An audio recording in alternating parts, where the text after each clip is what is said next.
I'm going to show you how to make this delicious Coronation Chicken. Perfect for picnics, sandwiches, wraps and parties. Basically great summer food. Hi, I'm Nikki. Welcome back to our kitchen where we show you how to make delicious, family-friendly recipes. If you've never heard of Coronation Chicken, it's basically cooked chicken in a spicy curry mayo with mango chutney, sultanas and apricots for sweetness. Trust me, it really works. It was first invented in 1953 as part of the celebration for the coronation of Queen Elizabeth II. And the recipe was widely published so people could make it at home and for street parties.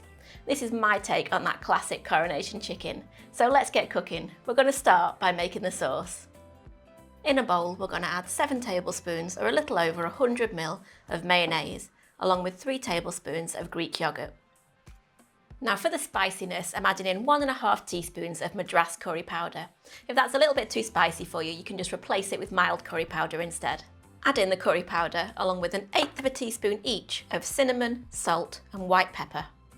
One of the signature things about Coronation Chicken is the sweetness that comes from the sultanas, the apricots and the mango chutney.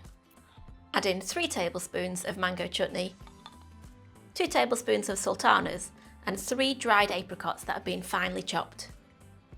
Mix that all together until combined.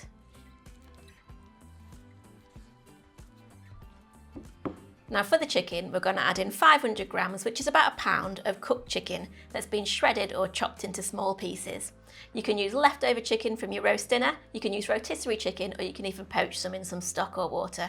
So let's add that to the sauce.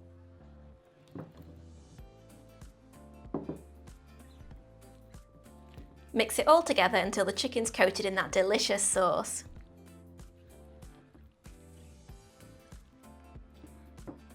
And then we're going to finish it off by sprinkling on some flaked almonds. So creamy and delicious with a hint of spiciness and sweetness too. You can serve it on sandwiches or as part of a lovely salad.